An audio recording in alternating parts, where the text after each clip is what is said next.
Every person you meet is telling you exactly who they are within minutes. The problem is, you have been trained to ignore it. Not through any fault of your own.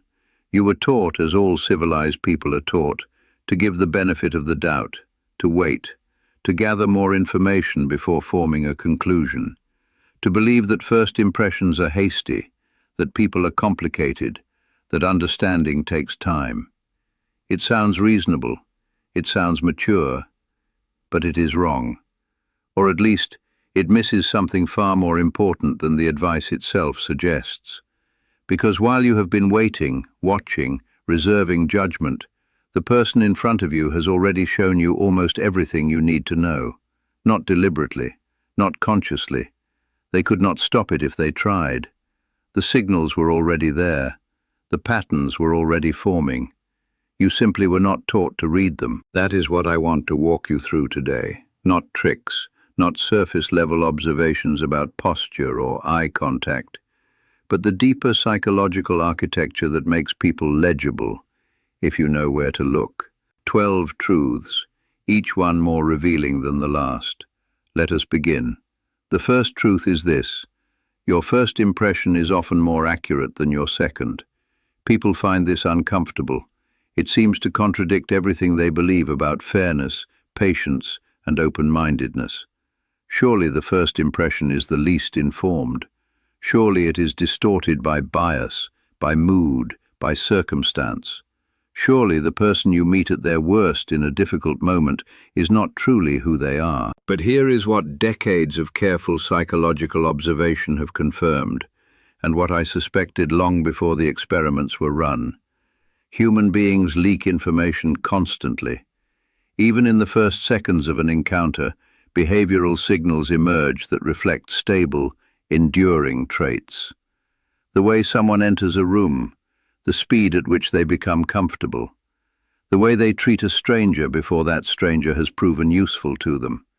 Researchers call these thin slice judgments, brief observations that yield surprisingly accurate conclusions. Not because people are simple, but because personality is consistent, and consistency cannot be fully concealed. The deeper reason is this: most of what a person shows you consciously, their manners, their words, their presented self, is a performance, a construction. They have rehearsed it. But the unconscious self has no rehearsal. It simply acts, and it acts immediately. Your first impression catches that unguarded moment. Your second impression catches the mask returning. This is not an argument for snap judgment. It is an argument for trusting what you already noticed before you talked yourself out of it. You have seen the truth about people before. You simply did not trust it. The second truth follows naturally from the first. One action tells you almost nothing. A pattern tells you almost everything. This is the great error most people make when they try to understand someone.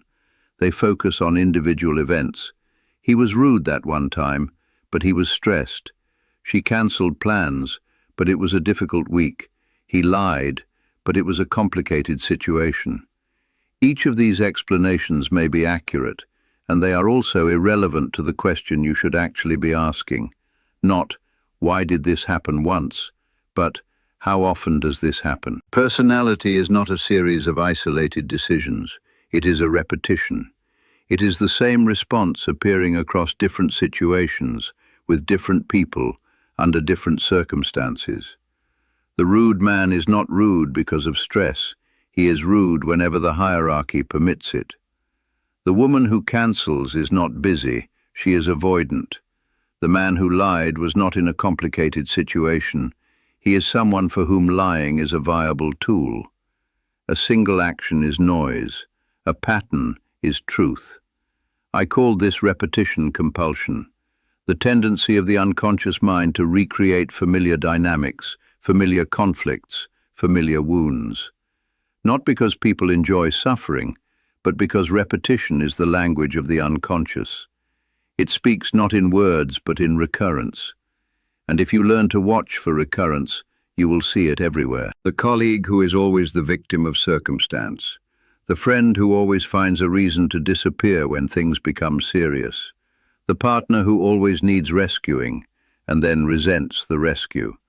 These are not coincidences, they are scripts, deeply embedded, largely invisible, reliably repeated. And here is the uncomfortable part. Most of the people running these scripts have no awareness that they are doing so. They experience each repetition as a fresh situation with its own unique causes. They never see the pattern, because the pattern is them. The third truth may be the most psychologically powerful of all. What a person criticizes in others almost always reveals what they cannot accept in themselves. This is the mechanism I called projection, and it is far more common than most people realize. Think of the person who constantly talks about how dishonest other people are, who notices betrayal everywhere, who warns you about others' bad intentions, who speaks about deception with an almost encyclopedic attention to detail.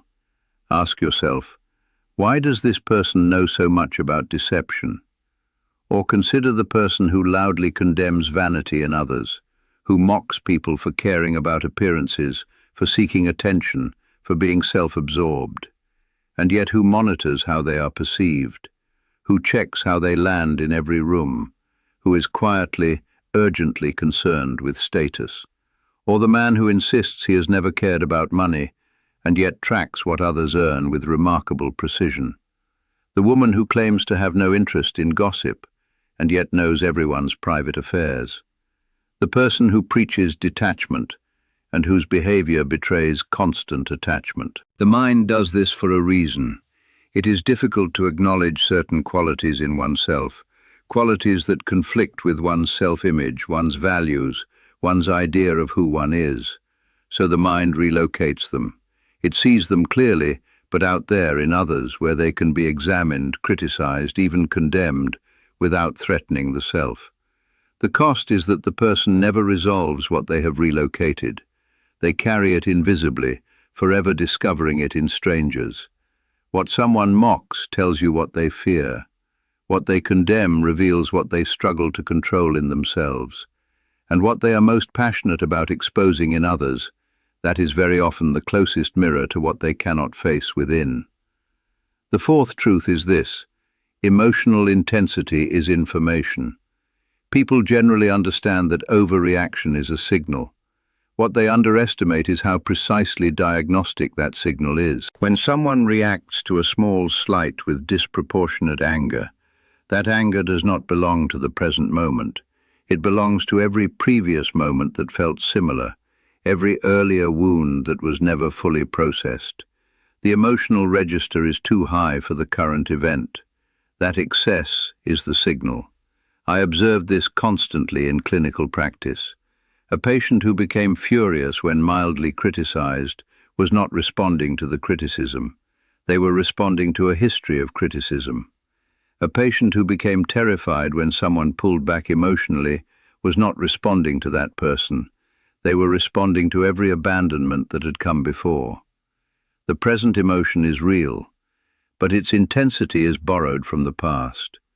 This means that when you see someone react with unusual force, disproportionate anger, sudden withdrawal, a flash of contempt quickly suppressed, you are not seeing a response to the situation. You are seeing a wound being touched. And wounds have shapes.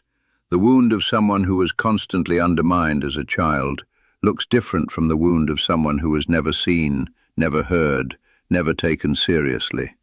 The wound of someone who learned that love is conditional looks different from the wound of someone who learned that connection is dangerous. You cannot always identify the exact history, but you can see the shape of the sensitivity.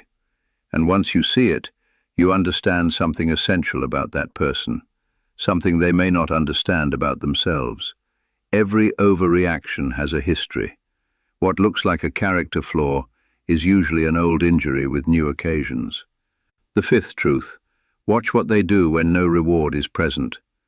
This is perhaps the simplest and most reliable test of character I know. Most people behave well when there is something to gain. Politeness, helpfulness, warmth, generosity. These are easy to produce when an audience is watching, when approval is available, when the interaction serves a purpose. The real information emerges when those conditions disappear. Watch how someone treats a waiter who cannot benefit them. Watch how they speak about a colleague who is no longer present. Watch whether they follow through when no one is checking. Watch their behavior toward people with no status, no power, no utility to them. Because status sensitivity runs deep in human psychology. We are social creatures, shaped by millions of years of hierarchical living. Our brains track status automatically, constantly, largely without awareness. We know instinctively who is above us and who is below, and many people, far more than would admit it, allocate their consideration according to that calculation. The person who flatters superiors while being curt to subordinates is not behaving inconsistently. They are revealing a consistent underlying principle, that respect is a resource to be allocated strategically, not a quality to be extended to every human being. But here is the question this raises. If character shows itself most clearly when reward is absent, why do people so consistently miss it? Because we look where the performance is. We observe how someone treats us when we are the audience. We rarely observe how they treat others when we are not. And the person being performed for rarely has enough distance to notice the performance itself. To read someone accurately, you must see them in situations where the incentive to perform has been removed. What remains is far closer to who they actually are. The sixth truth is this: contradictions are not accidents, they are confessions. When a person's words and behavior consistently diverge, that is not confusion, it is a revelation. The mind has difficulty holding contradictory truths simultaneously. When actions conflict with stated beliefs, a tension arises. Psychologists call this cognitive dissonance. The mind must resolve it. But how it resolves the tension is where the real character emerges. Some people change their behavior to match their beliefs. This is integrity. It is also relatively rare and requires substantial self-awareness and discomfort. Most people, most of the time, do something else. They change their story. They reclassify the action. They add a reason. They reframe the belief slightly so that the behavior no longer seems to contradict it. The story adjusts to fit the life, rather than the life adjusting to fit the story. And this is not weakness. It is human. The ego has a primary function: to preserve itself, to maintain internal coherence, to keep the self-image intact. It will work extraordinarily hard to do so. But watch for the pattern. The person who claims to value honesty but lies when truth is inconvenient. The person who says they value loyalty but abandons people the moment their own comfort is threatened. The person who speaks passionately about fairness but has a remarkably consistent blind spot for their own advantages. These are not random. They are the places where the ego is working hardest to maintain a fiction. The greater the contradiction, and the greater the person's investment in not seeing it, the more important that area is to their sense of self. Contradictions are not mistakes. They are the places where the real person is trying to emerge through the constructed one. The seventh truth concerns how people handle closeness. Long before a person tells you about their childhood, you can see it. You can see it in how they handle intimacy, in what they do when someone moves toward them emotionally, in what happens when conflict arises, in whether they seek reassurance or flee when the connection deepens. The patterns formed earliest, the patterns of attachment, are among the most durable in human psychology. A child who learned that love is safe and reliable develops a particular relational style. A child who learned that love is inconsistent, warm one moment, withdrawn the next, develops a different one. A child who learned that closeness is dangerous develops another. These patterns do not disappear in adulthood. They become the template. The person who pulls away when things become emotionally close, who finds reasons for distance at precisely the moment intimacy increases, is not simply busy or private. They are avoidant. They learned somewhere early that closeness is a risk not worth taking. The person who becomes anxious when their partner is quiet, who needs constant reassurance, who reads withdrawal as rejection, is not simply insecure. They are anxiously attached. They learn that love is unpredictable, and that the way to hold on to it is to monitor it constantly. And here is what is important to understand. These people are not doing this deliberately. They experience their own behavior as responses to current circumstances. The avoidant person truly believes they need space. The anxious person truly believes their partner has changed. Neither of them, in most cases, can clearly see the template they are running. But you can, because you can see what they repeatedly do when connection deepens. And that repetition tells you more about their relational history than years of conversation would. The eighth truth. The mask slips fastest when emotion rises. The face is a controlled instrument. Under ordinary conditions, people manage it with considerable success.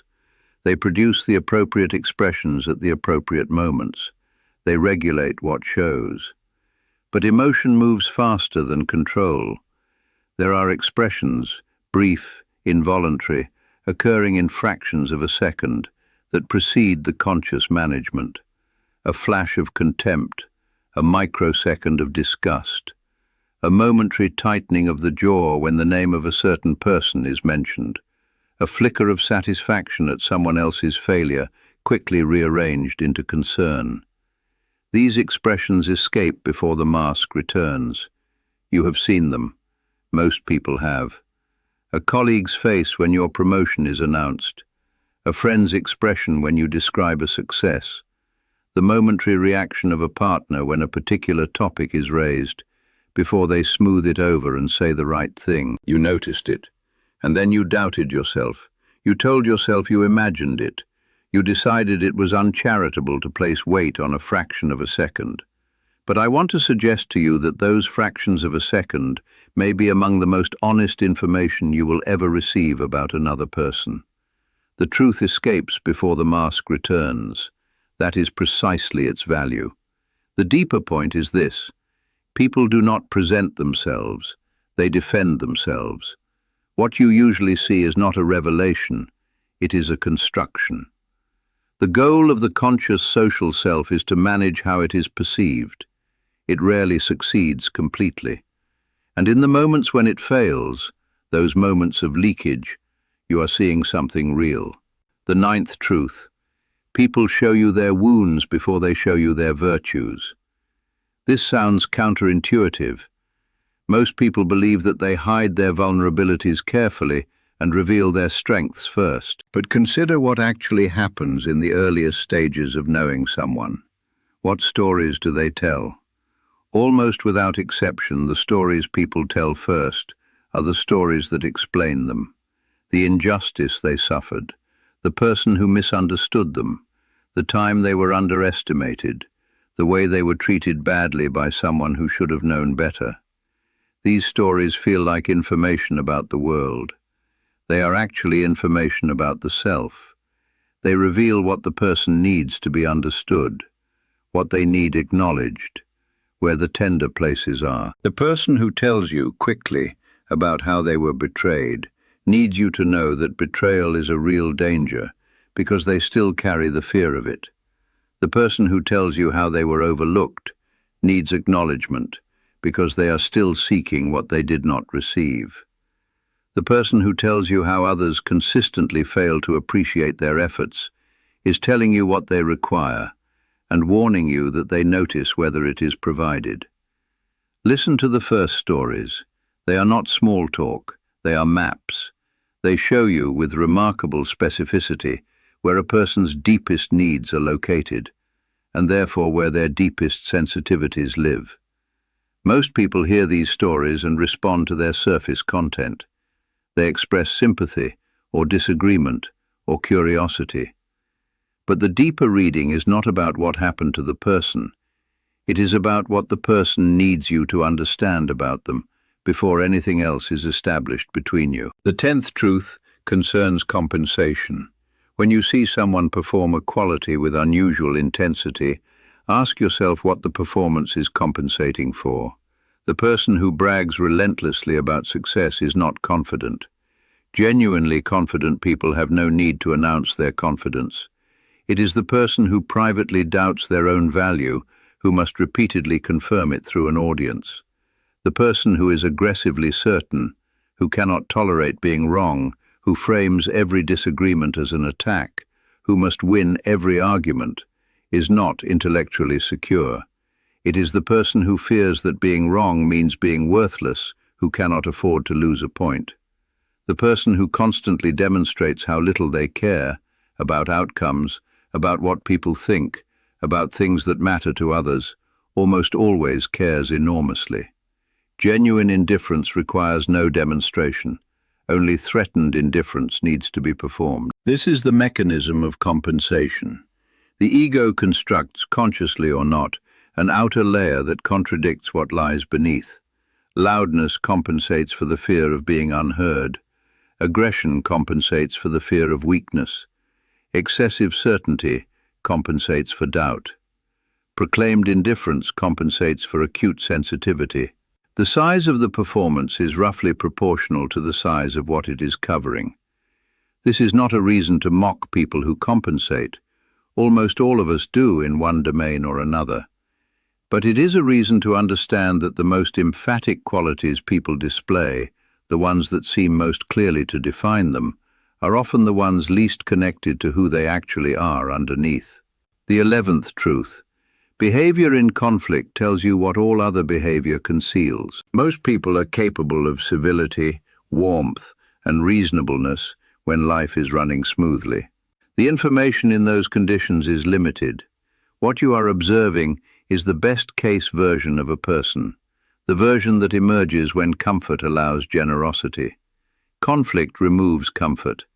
And what appears when comfort is removed, the quality of thought, the degree of fairness, the willingness to acknowledge their own role, the capacity to hear something they do not want to hear, that is structural information about the person, not situational, structural. Watch whether someone in conflict attacks the problem or attacks the person. Watch whether they become more honest or more strategic. Watch whether they can acknowledge, even fractionally, that they may not be entirely right. The person who can say in the middle of a disagreement, "I understand why you see it that way," is demonstrating a capacity. The person who in the same moment escalates, deflects, accuses or withdraws is demonstrating a different capacity. Neither response is entirely chosen, both are deeply habitual. And habits in conflict are formed long before you appeared. They were practiced in every earlier relationship, every earlier disagreement, every earlier moment where self-protection competed with honesty. You will learn more about someone in one serious conflict than in 6 months of comfortable interaction. Because conflict strips the performance. What you see then, the reflexes, the strategies, the willingness or unwillingness to remain open, that is who they actually are when the stakes are real. The 12th truth, and in some ways the most important. People do not hide who they are, they repeat it. This is the central reality that everything else has been building toward. The person who disappoints you once may be having a difficult moment. The person who disappoints you in the same way, repeatedly, across different circumstances and different years, that is not circumstance, that is character. The person who treats you generously at first, then gradually less so as the relationship stabilizes, did not change. They revealed. The generosity of early contact is often a performance of potential. The behavior that emerges when the performance is no longer required, when they are sure of you, when the courtship is complete, when the initial investment has been made, that is the behavioral baseline. And here is the hardest thing I can tell you about human nature. Most of the time, people do not change their fundamental patterns. They change their circumstances. They change their partners, their jobs, their cities, their self-descriptions. They adopt new language for the same dynamics. They find new stages for the same performances. But the underlying structure, the attachment style, the defense mechanisms, the emotional sensitivities, the compensations, These persist with remarkable durability. Not because people are incapable of growth, some do genuinely change. But genuine change requires something most people never do: the sustained and painful recognition of one's own patterns, not as theoretical concepts, not as intellectual acknowledgements, but as lived, experienced, uncomfortable truths about how one actually moves through the world. Most people never arrive there, not because they are weak, but because the ego's primary function is to prevent exactly that kind of confrontation. It protects the self-image. It reclassifies the behavior. It finds reasons why this time is different, why this context is the exception, why the pattern, if they can even see it, does not mean what it appears to mean. So let me return to where we began. Every person you meet is telling you exactly who they are within minutes. The problem is, you have been trained to ignore it. Not ignore it entirely. You see it. You notice the flash of contempt. You observe the compensating bravado. You feel the withdrawal when closeness deepens. You register the pattern of blame that never reaches the person themselves. You hear the repeated story that always ends the same way. You see it, but then you explain it away. You wait for more information.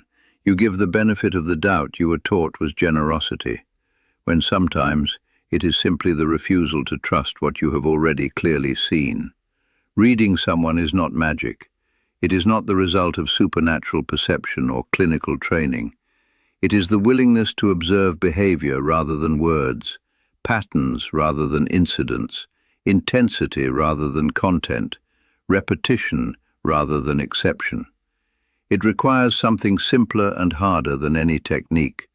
It requires that you trust what you see before the story that replaces it arrives. Because the truth about a person is rarely spoken. It is performed. It is repeated. It escapes in the unguarded moments before the mask returns. It lives in what they criticize, what they cannot hear, how they treat those who cannot reward them, how they behave when conflict removes the comfort of performance. You do not need more time to understand people. You need better attention to what is already in front of you. And once you develop that attention, once you stop waiting for people to announce themselves and start watching how they reveal themselves, you will find that most people become, if not entirely predictable, then at least legible. You will see patterns where you used to see mysteries. You will recognize wounds where you used to see personality. You will understand defenses where you used to experience confusing behavior. And you will realize, perhaps with some unease, that you have been seeing this all along. You simply needed permission to trust it.